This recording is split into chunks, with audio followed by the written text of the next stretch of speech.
Pada tanggal 19 Desember 1961 di Yogyakarta, ribuan orang berduyun-duyun memenuhi utara alun-alun Keraton Yogyakarta.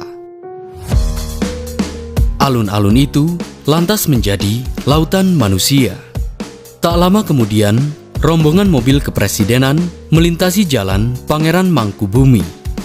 Seketika itu pun, suara gemuruh dari setiap sudut terdengar dengan jelas untuk menyambut kedatangan sang presiden pertama, Soekarno. Dan saat memasuki sekitar pukul 9.00 pagi hari, Presiden Soekarno lantas berpidato membakar semangat rakyat yang ada di alun-alun.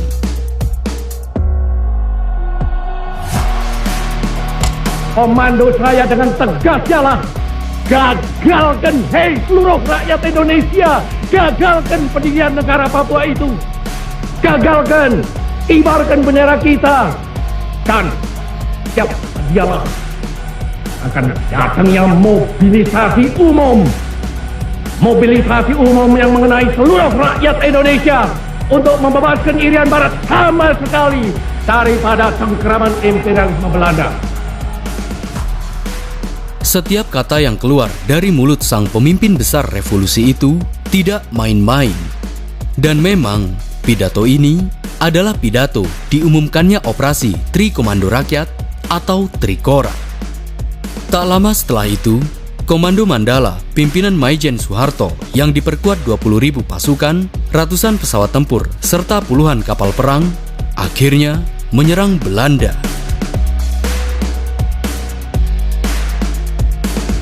Operasi Trikora ini menjadi bukti keseriusan Indonesia untuk membebaskan Irian Barat dari kolonialisme Belanda. Lantas, apa benar demi membebaskan kolonialisme Belanda? Apa alasan sebenarnya Indonesia mengambil tanah Papua Barat? Dan bagaimana kronik sejarah terjadinya operasi Trikora?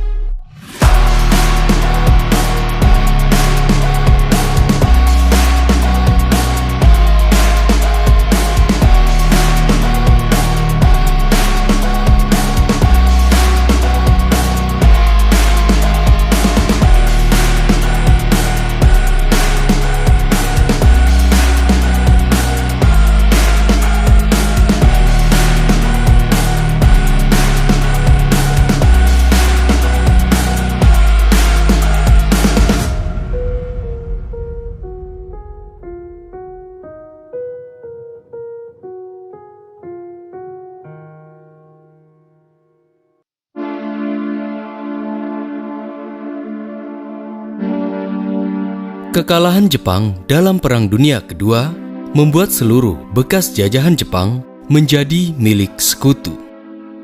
Tak terkecuali Indonesia. Disinilah Belanda meminta kepada sekutu agar menyerahkan wilayah Indonesia kepadanya. Permintaan Belanda pun dikabulkan dengan datangnya pasukan Allied Force Netherlands East Indies atau AFNI yang diboncengi Nika ke Indonesia pada akhir Agustus 1945 untuk melucuti pasukan Jepang serta mengevakuasi para tawanan perang. Namun, kedatangan mereka tentunya tidak disambut baik oleh rakyat Indonesia. Maka tak heran, di berbagai daerah hampir di seluruh Indonesia, pertempuran daerah atau pertempuran rakyat semesta melawan pasukan sekutu sering terjadi. Hanya saja, di Papua tidak terjadi demikian. Kedatangan Belanda di Papua tidak mendapatkan perlawanan dari pribumi Papua. Belanda mempunyai alasan kuat mengapa mereka kembali ke bumi Cendrawasih. Sehingga tak heran nantinya Belanda mempertahankan mati-matian bumi Papua dari tangan Indonesia. Setidaknya ada dua alasan yang kuat mengapa Belanda bersikukuh untuk menguasai Papua. Pertama, seperti halnya wilayah Indonesia Timur, kerajaan Belanda ingin menjadikan Papua sebagai negara boneka atau negara persemakmuran kerajaan Belanda. Kedua, karena faktor ekonomi. Pasalnya, Belanda mengetahui potensi nikel dan tembaga di Papua yang bisa dikelola dan dimanfaatkan untuk ladang bisnis. Bahkan, Sejak Belanda kembali ke Papua, kegiatan pengeboran minyak perusahaan NNGPM di Sorong kembali berjalan seperti semula. Dua alasan kuat ini tentunya menjadi ancaman besar bagi Indonesia.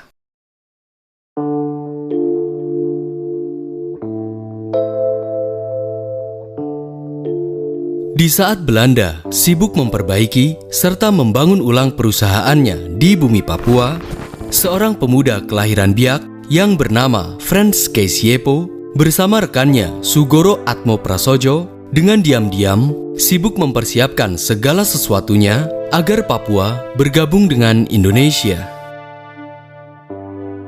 Sejak awal, Keisiepo memang berkeinginan agar Papua menjadi bagian dari Indonesia. Bahkan, pada tanggal 31 Agustus 1945, ia bersama kelompoknya mengibarkan bendera merah putih serta menyanyikan lagu Indonesia Raya di Pulau Biak. Tindakan yang sangat berani.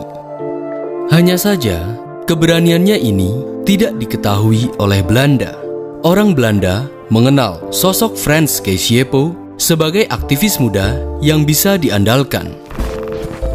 Terbukti, pada bulan Juli 1946, Frans Keisiepo diutus oleh pemerintah Nederland New Guinea untuk mengikuti konferensi Malino di Sulawesi Selatan.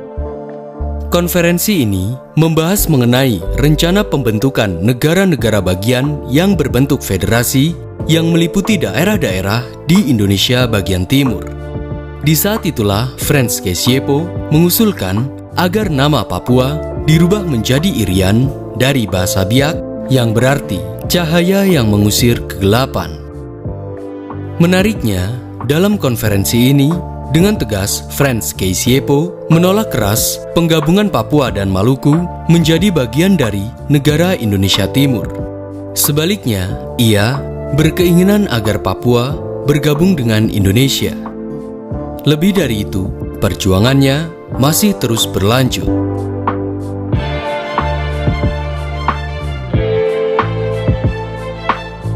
Di bulan yang sama, Frans Keisiepo bersama Lukas Rumkorem mendirikan sebuah partai, yakni Partai Indonesia Merdeka. Partai ini akan dijadikan sebagai wadah perjuangan agar Papua bergabung dengan Indonesia.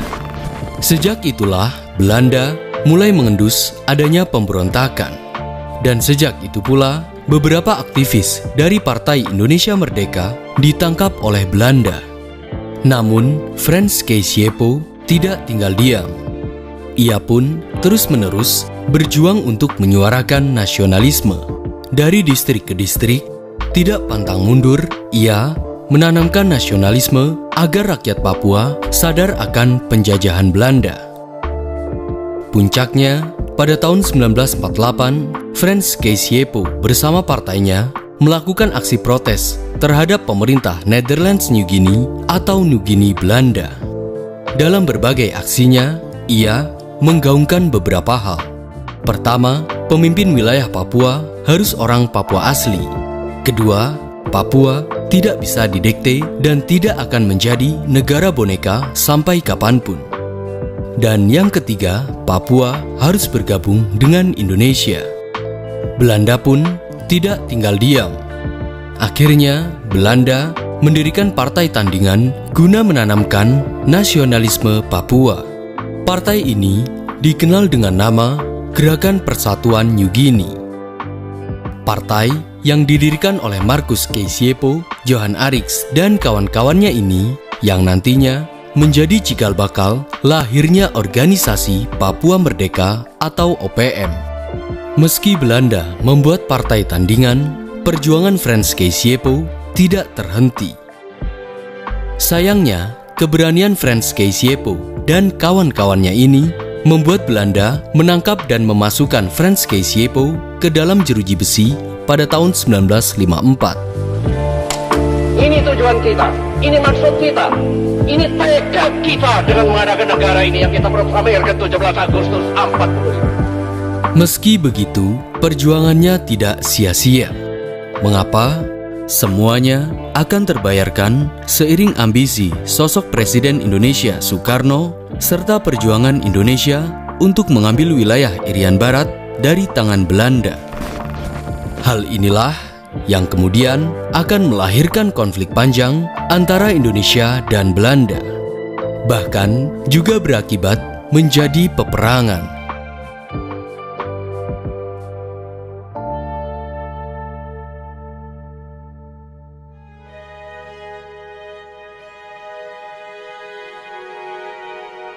Keinginan Indonesia untuk mengambil tanah Papua atau wilayah Irian Barat sebenarnya sudah ada sejak tahun 1945 atau saat sidang BPUPKI.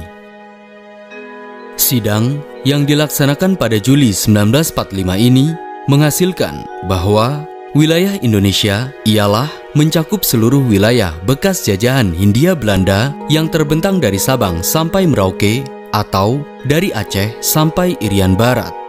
Hingga kemudian saat Indonesia telah memproklamirkan kemerdekaannya pada tanggal 17 Agustus 1945, kerajaan Belanda enggan untuk mengakui kemerdekaan Indonesia.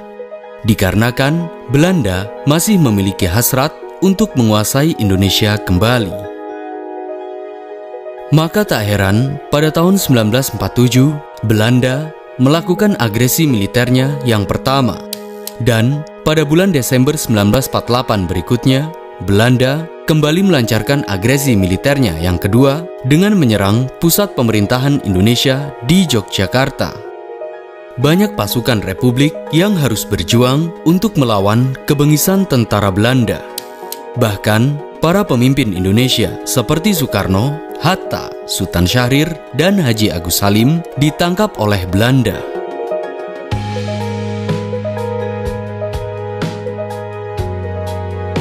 Agresi Belanda ini lantas mendapat kecaman dari PBB. Akhirnya, pada tanggal 23 Agustus hingga 2 November 1949, Indonesia dan Belanda mengadakan KMB atau Konferensi Meja Bundar di Den Haag, Belanda. Hasil dari perjanjian tersebut menyebutkan bahwa Belanda menyerahkan kedaulatan wilayah sepenuhnya kepada Indonesia kecuali Papua bagian barat, dan masalah Papua Barat akan dibahas setahun setelahnya. Op het Binnenhof in Den Haag begint de rondetafelconferentie. Bangsa Indonesia dan bangsa Belanda kedua-duanya akan memperoleh bahagianya. Anak cucu kita, angkatan kemudian akan berterima kasih pada kita. Moga-moga Tuhan Yang Maha Kuasa memberkati pekerjaan kita pada konferensi Meja Bundar ini. Sekianlah dan terima kasih. Tapi sedikit saya terus terang harus memajukan. Kalau soal memuaskan ini tidak 100% memuaskan, saudara-saudara. Sebab soal Irian yang tetap menjadi penghalang untuk bisa mengucapkan yaitu kepuasan 100% itu tadi.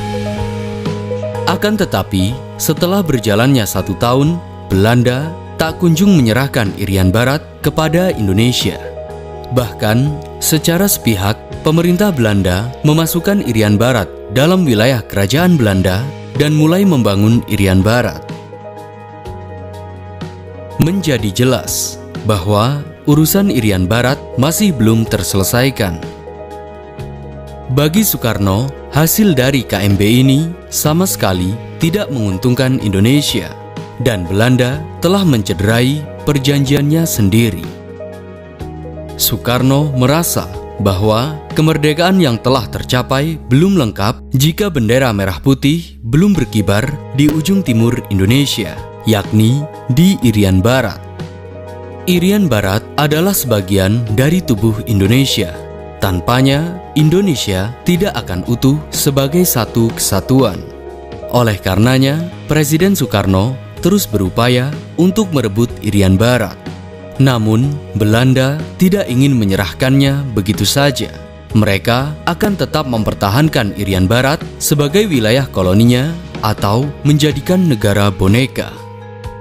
Lebih parahnya lagi, pada tanggal 19 Februari 1952, Belanda secara sepihak dan atas nama Konstitusi Belanda menetapkan Irian Barat sebagai wilayahnya. Menghadapi kelicikan Belanda ini, pada tanggal 18 hingga tanggal 24 April 1955, Indonesia mengadakan pertemuan negara-negara Asia Afrika dalam konferensi Asia Afrika di Bandung.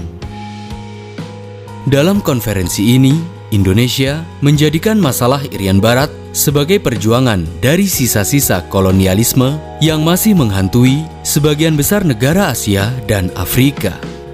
Hasilnya, seluruh anggota konferensi Asia Afrika mendukung secara penuh perjuangan Indonesia agar melepaskan penjajahan Belanda di Irian Barat. Hanya saja, pihak Indonesia tidak mendapatkan dukungan penuh dari negara-negara Barat. Terbukti dalam sidang umum PBB tahun 1955 serta tahun 1956, masalah Irian Barat tidak mendapati respon serta dukungan serius dari mayoritas anggota PBB. Lagi-lagi, kini Indonesia kembali menuai kegagalan. Dari sini, Soekarno harus melakukan cara lain yang lebih efektif untuk mengusir Belanda dari Irian Barat. Lantas, rencana apa yang dilakukan Presiden Soekarno dan sejauh mana Belanda melancarkan manuvernya untuk menguasai bumi Papua?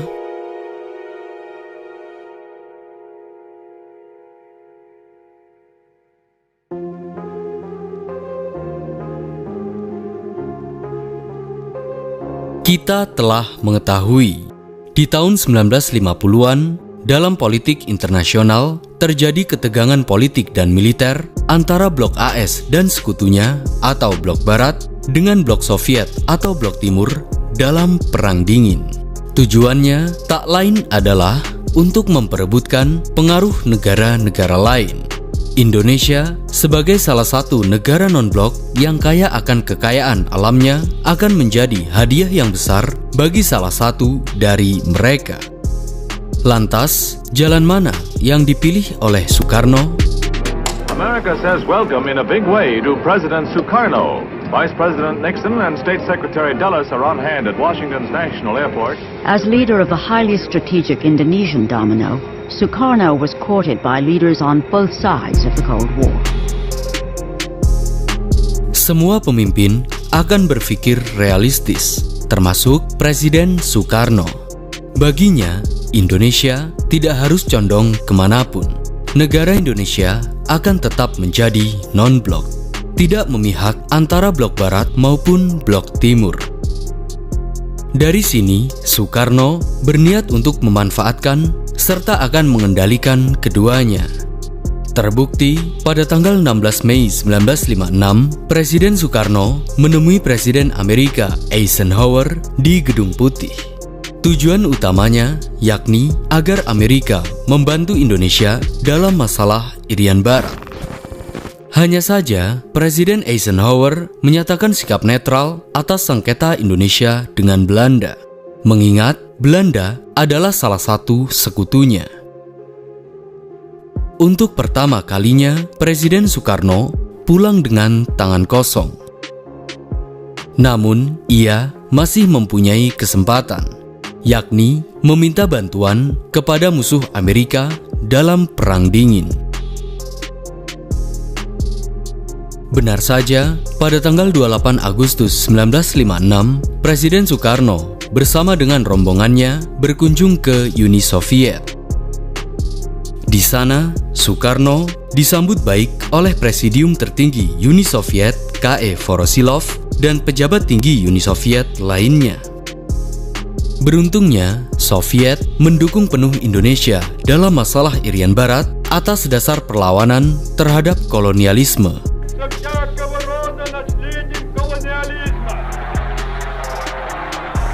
Tidak dengan tangan kosong, dukungan Soviet ini nantinya dibuktikan dengan adanya bantuan senjata alutsista yang cukup besar terhadap Indonesia, jika memang langkah perang menjadi pilihan. Dan memang, setelah Jenderal A.H. Nasution melakukan kunjungan ke Uni Soviet pada bulan Februari 1960, 10 bulan berikutnya, tepat pada tanggal 20 Desember 1960, Soviet mengirimkan sejumlah armada alutsista yang cukup besar kepada Indonesia. Di antaranya, Angkatan Udara mendapatkan 52 pesawat bomber, 86 pesawat tempur, serta 98 pesawat latih dan helikopter. Angkatan Darat mendapatkan 12 kendaraan peluncur roket, serta 50 meriam anti pesawat. Dan Angkatan Laut mendapatkan 4 kapal perusak, serta 2 kapal selam. Bantuan armada ini akan terus bertambah jika memang perang sudah di depan mata. Bantuan ini tidaklah gratis. Indonesia melakukan jual beli senjata dengan pemerintah Uni Soviet senilai 2,5 miliar US dollar dengan persyaratan pembayaran jangka panjang. Setidaknya, dukungan Soviet ini menjadikan Soekarno yakin jika nantinya Indonesia akan berhasil merebut Irian Barat. Hanya saja, diplomasi dengan Belanda masih berjalan alot. Dengan begitu, Soekarno melancarkan cara lain untuk menekan Belanda, yakni dengan upaya ekonomi. Hal ini dilakukan sejak bulan Desember 1957, yang mana Indonesia melancarkan pemogokan buruh terhadap perusahaan Belanda, menutup konsulat Belanda di Indonesia, dan mengambil alih perusahaan-perusahaan Belanda. Bahkan, pada tanggal 16 April 1958, Presiden Soekarno mengumumkan bahwa Indonesia menasionalisasikan setiap perusahaan Belanda di bawah penguasaan Pemerintah Republik Indonesia. Sebanyak 700 perusahaan Belanda yang berupa pabrik, pertambangan, perkebunan, dan bank-bank milik Belanda kini diambil alih seluruhnya oleh Indonesia. Lantas, apakah Belanda diam saja? Dan apa langkah Indonesia selanjutnya?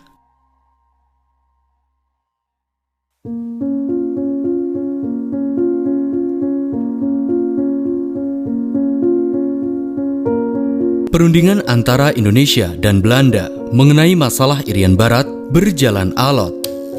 Pihak Belanda berusaha mengulur waktu dan terus-menerus menggaungkan propaganda anti-Indonesia di bumi Papua. Lebih dari itu, sebenarnya sejak tahun 1950-an, Belanda dengan gencar mendirikan beberapa partai pro-Belanda guna meyakinkan dunia internasional bahwa Belandalah yang layak memberi kemerdekaan Irian Barat, bukan Indonesia. Bahkan, pada awal tahun 1961, Belanda bersama partai-partai Papua pro-Belanda mengadakan pemilu legislatif di Irian Barat.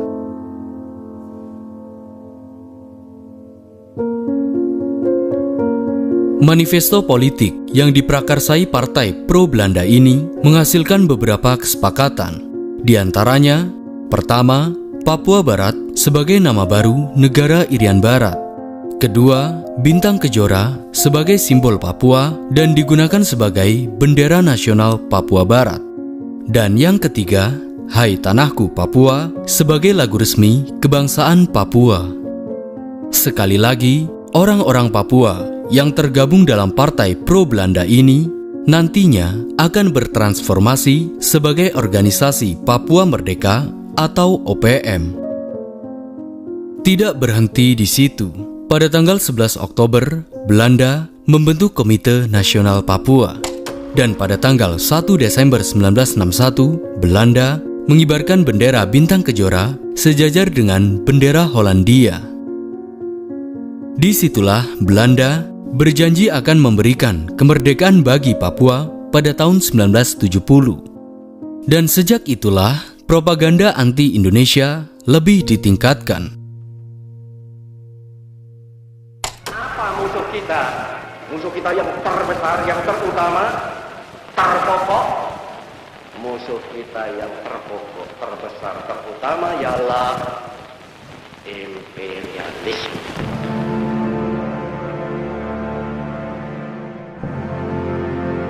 Melihat kondisi ini, tentunya Indonesia tidak tinggal diam.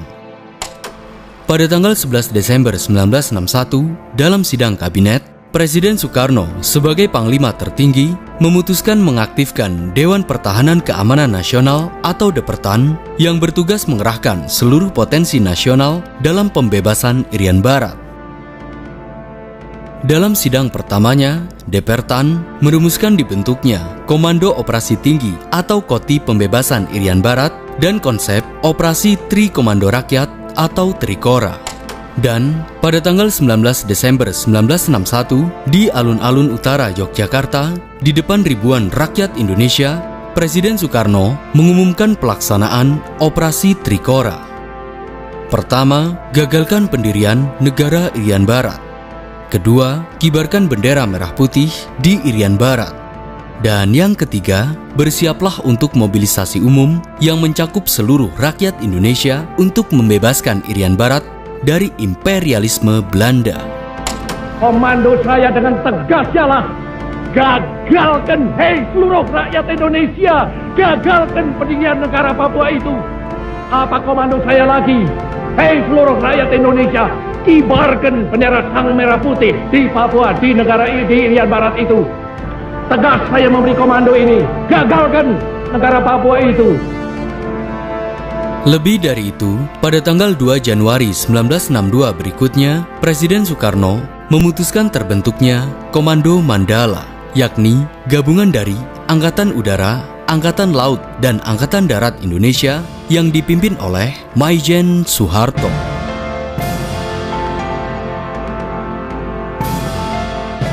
Dengan begitu, Operasi Tri Komando Rakyat atau Operasi Trikora akhirnya dilancarkan. Kini, Indonesia sudah berbeda. Dan kini, Indonesia mulai bersikap ofensif dan sudah siap untuk melancarkan konfrontasi terhadap Belanda. Menanggapi hal ini, Belanda tidak tinggal diam. Belanda mengirim kapal induknya HMS Karel Dorman, kapal-kapal perusak, serta pesawat-pesawat tempurnya di sekitar Irian Barat. Militer Indonesia juga demikian.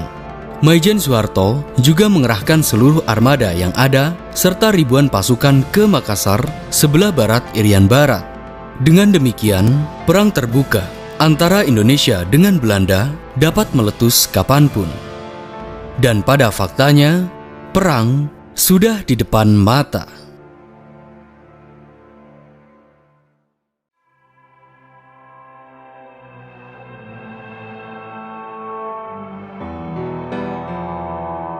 Kita mundur sebentar ke tahun 1961. Sejak masalah Irian Barat mulai menjadi pusat perhatian dunia, kondisi ini membuat Presiden Amerika John F. Kennedy khawatir.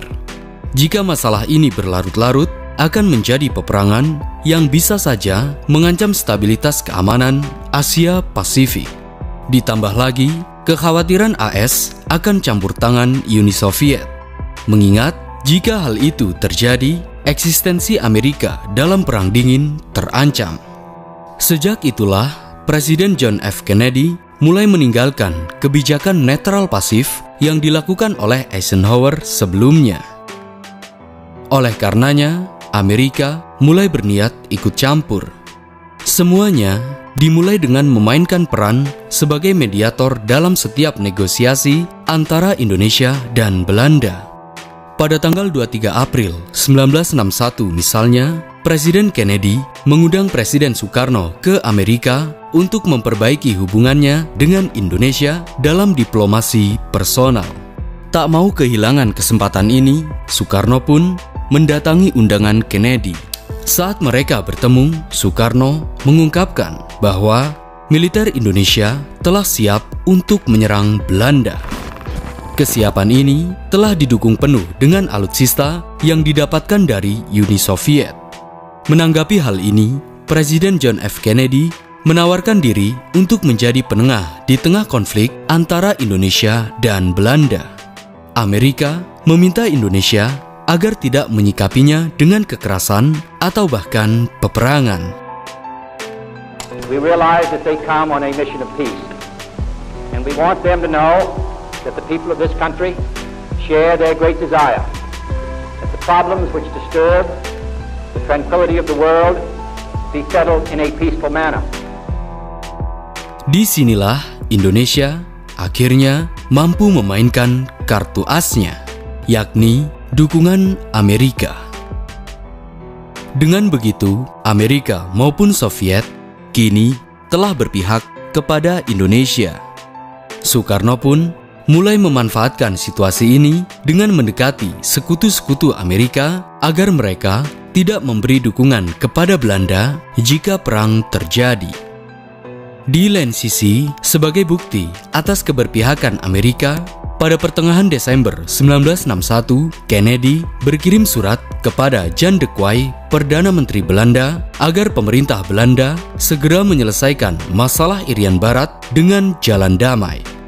Selanjutnya, pada tanggal 1 Januari 1962, AS mendesak PBB agar segera mengambil tindakan dan berperan aktif untuk mencari solusi atas sengketa Irian Barat. Namun, Indonesia hilang kesabaran, sehingga Soekarno mengumumkan adanya konfrontasi dengan Belanda dalam satu operasi besar, yakni Operasi Trikora. Sebagai responnya, Belanda pun mengerahkan armada perangnya ke Irian Barat, dan perang kini benar-benar sudah di depan mata.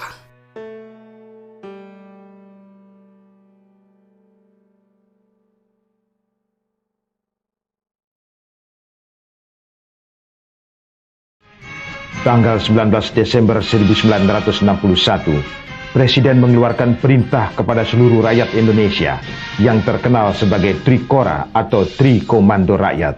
Dengarkan saudara-saudara, tegas saya memberi komando ini. Gagalkan negara Papua itu. Kibarkan bendera Sang Merah Putih di Irian Barat. Dan sedialah akan datangnya mobilisasi umum. Mobilisasi umum yang mengenai seluruh rakyat Indonesia untuk membebaskan Irian Barat sama sekali daripada cengkeraman imperialisme Belanda. Setelah Presiden Soekarno mengumumkan akan adanya mobilisasi umum dalam operasi Trikora, seluruh persiapan Angkatan Bersenjata Republik Indonesia akhirnya dilakukan.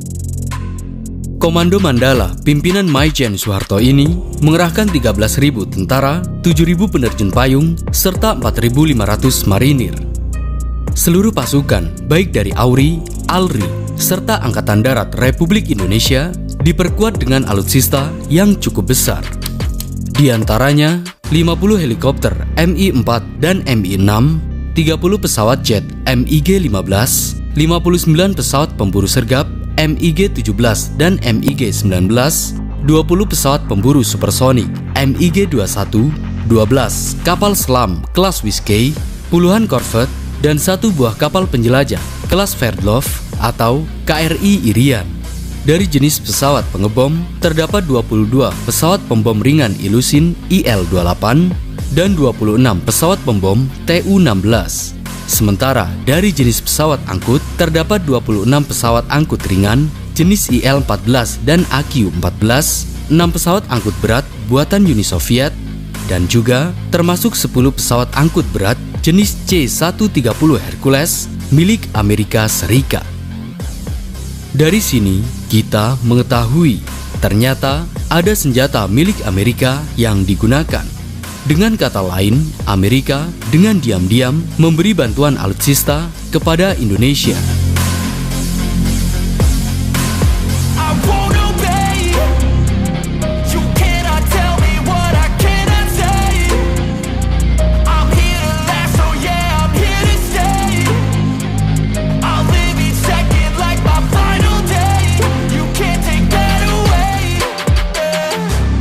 Menariknya, ribuan pasukan sukarelawan Soviet juga ikut serta dalam misi ini. Lebih dari itu, strategi untuk menyerang Belanda di Irian Barat sudah disusun oleh Panglima Mandala Maijen Soeharto. Di antaranya, pertama, tahap infiltrasi atau penyusupan. Penyusupan ini rencananya dilancarkan sampai akhir 1962. Kedua, tahap eksploitasi. Rencananya akan dilancarkan pada awal 1963 dengan mengadakan serangan terbuka. Dan yang ketiga adalah tahap konsolidasi yang rencananya dilancarkan pada awal 1964, yaitu dengan menunjukkan kekuasaan dan menegakkan kedaulatan Republik Indonesia secara mutlak di seluruh Irian Barat. Puncak serangannya akan dilancarkan pada tahap infiltrasi dengan melakukan serangan amfibi. Operasi dengan 16.000 pasukan dengan kekuatan 100 kapal perang ini merupakan operasi terbesar setelah operasi The Day. Untuk melancarkan operasi, pada tanggal 12 Januari 1962, ribuan pasukan Auri dan Alri bergerak ke pangkalan militernya, yakni di sekitaran Kepulauan Ambon dan Maluku, serta Pulau Gorom. Dari sana, mereka berhasil menyusup dan mendarat di Fak-Fak, Irian Barat. Tanpa sepengetahuan pasukan Belanda, mereka terus masuk jauh ke pedalaman Irian Barat. Dan di sanalah mereka melakukan sabotase dan penghancuran objek-objek vital milik Belanda. Hanya saja, tak lama setelah itu, pertempuran yang tidak terduga terjadi, yakni Pertempuran Laut Aru.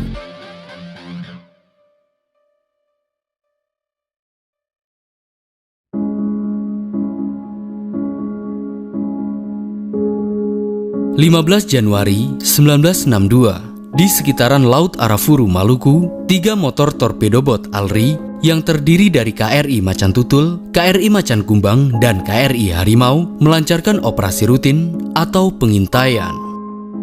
Hanya saja, ternyata mereka telah diamati oleh Angkatan Laut Belanda yang tengah berpatroli. Tepat pada pukul 00.15 tengah malam, di angkasa setinggi 3.000 kaki, tampak 2 pesawat terbang Firefly dan Neptune yang tidak berlampu melintasi formasi patroli Alri. Sementara itu, radar mendeteksi adanya 2 kapal musuh yang bergerak mendekat. Tak lama kemudian, kapal Belanda itu menembakkan suar yang diikuti tembakan meriam. Beruntungnya, tembakan itu meleset. Secara tidak langsung, suasana pun menjadi tegang. Melihat kondisi ini, Komodor Yos Sudarso segera mengambil alih pimpinan dan memerintahkan untuk melakukan serangan balasan. Namun, melihat posisinya yang terpojok, Komodor Yos Sudarso memerintahkan agar KRI Macan Tutul yang dinaikinya serta 2 kapal lainnya untuk kembali. Akhirnya, ketiga kapal itu pun serentak membelok 180 derajat. Ironisnya, KRI Macan Tutul macet dan terus membelok ke kanan. Kapal-kapal Belanda mengira manuver berputar itu untuk menyerang mereka, sehingga mereka langsung menembaki kapal itu. Di tengah tembakan sedang berlangsung, Komodor Yos Sudarso meneriakkan perintah, "Kobarkan semangat pertempuran." Ironisnya, tak lama kemudian, kapal-kapal Belanda lainnya menembakkan salvo bertubi-tubi sampai KRI Macan Tutul tenggelam.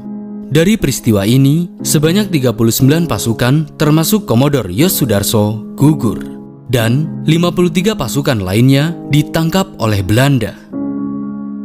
Pertempuran ini dikenal dengan Pertempuran Laut Aru. Setelah menerima informasi mengenai peristiwa Laut Aru, Presiden Soekarno pun marah. Dan oleh karenanya, Koti memerintahkan Komando Mandala agar operasi serangan dipercepat. Akhirnya, setelah melakukan pengintaian, Maijen Soeharto memerintahkan Alri untuk melancarkan infiltrasi dalam operasi amfibi. Dengan kekuatan 16.000 pasukan, puluhan pesawat tempur, serta 100 kapal perang, pada bulan Maret 1962, mereka bergerak menuju pangkalannya di Kepulauan Ambon dan Maluku. Akhirnya, sekitar 10 Agustus 1962, seluruh pasukan berhasil dimobilisasi secara penuh yang rencananya pada tanggal 14 Agustus 1962, seluruh pasukan ini akan dikerahkan untuk melakukan eksploitasi atau serangan secara terbuka terhadap pusat pertahanan Belanda di Biak dan Hollandia Jayapura. Serangan inilah yang kemudian disebut sebagai Operasi Jaya Wijaya. Hanya tinggal menunggu perintah dari Koti, mereka dengan sigap akan melancarkan serangan terbuka. Sebaliknya, Belanda juga sudah menjaga bentengnya yang diperkuat 13.000 pasukan serta armadanya yang cukup besar. Hanya tinggal menunggu waktu saatnya tiba, keduanya akan bertempur hebat.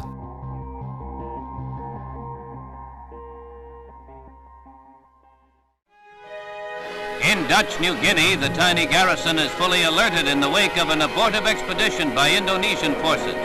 The rugged New Guinea terrain is well known to thousands of World War II GIs who fought fierce battles here. Today, this area makes headlines owing to a dispute between the Netherlands and Indonesia. Pada pertengahan tahun 1962, kejadian-kejadian dalam masalah Irian Barat terus berkembang dan semakin menegangkan. Kondisi ini tentunya membuat Presiden Amerika John F. Kennedy khawatir jika peperangan besar akan segera terjadi. Akhirnya, pada tanggal 20 hingga 22 Maret 1962, Amerika mengadakan perundingan antara Indonesia dan Belanda di Middelburg, Virginia, Amerika.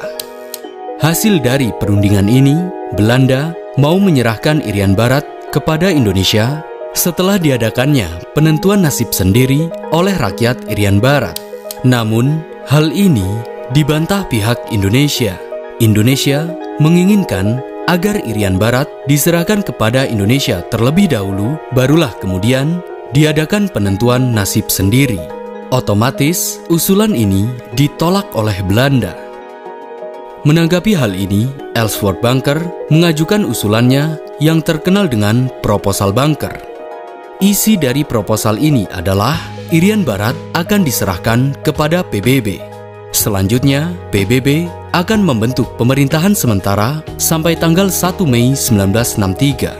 Setelah itu, akan diadakan penentuan nasib sendiri oleh masyarakat Irian Barat pada tahun 1969 mendatang.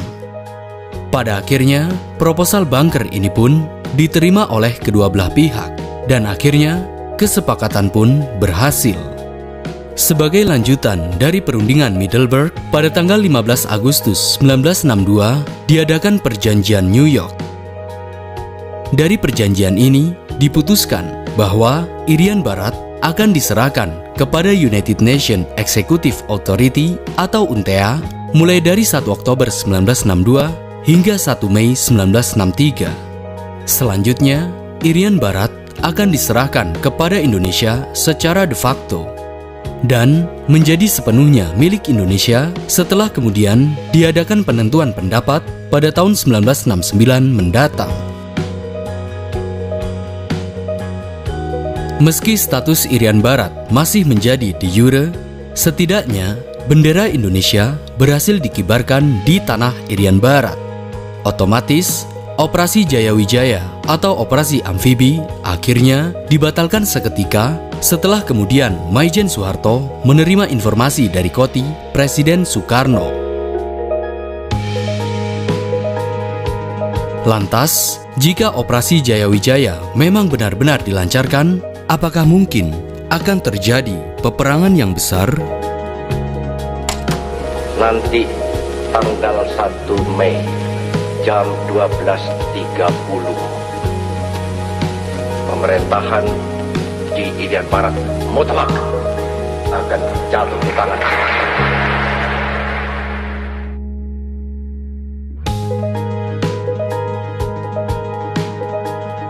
Seiring berjalannya waktu, pada tanggal 14 Juli hingga 2 Agustus 1969 diadakan Act of Free Choice atau penentuan pendapat rakyat Papera. Hasilnya menyatakan bahwa rakyat Irian Barat tetap ingin berada dalam negara Kesatuan Republik Indonesia. Hasil ini kemudian dilaporkan pada Sekjen PBB. Selanjutnya, pada tanggal 19 November 1969, Sidang Umum PBB nomor 2504 yang memutuskan PBB menerima hasil Papera yang telah dilaksanakan dan status Irian Barat telah menjadi milik Indonesia secara de jure. Kini, Irian Barat telah menjadi bagian dari wilayah Indonesia sepenuhnya.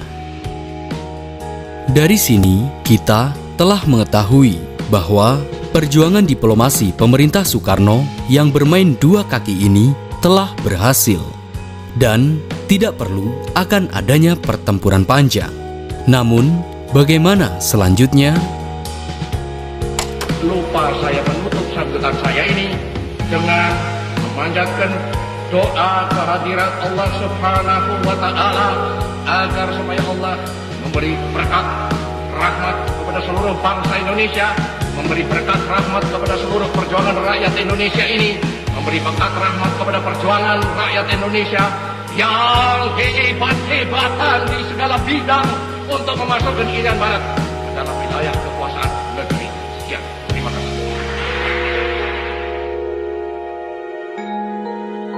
Sangat ironi, Presiden Soekarno, orang nomor 1 di Indonesia kala itu, yang memperjuangkan untuk mengambil tanah Irian Barat, tidak bisa melihat buah daripada perjuangannya sebagai presiden. Mengapa? Kita telah mengetahui. Pasca terjadinya peristiwa G30S pada tahun 1965, pemerintah Soekarno mulai melemah. Dan pada tahun 1967, ia harus lengser dari jabatannya dan jabatan Presiden Indonesia dilanjutkan oleh Jenderal Soeharto.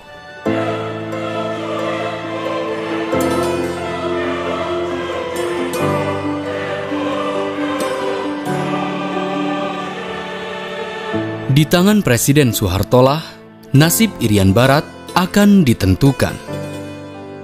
Memang, di masa Orde Baru, satu sisi, Presiden Soeharto membangun berbagai infrastruktur serta fasilitas di Irian Barat.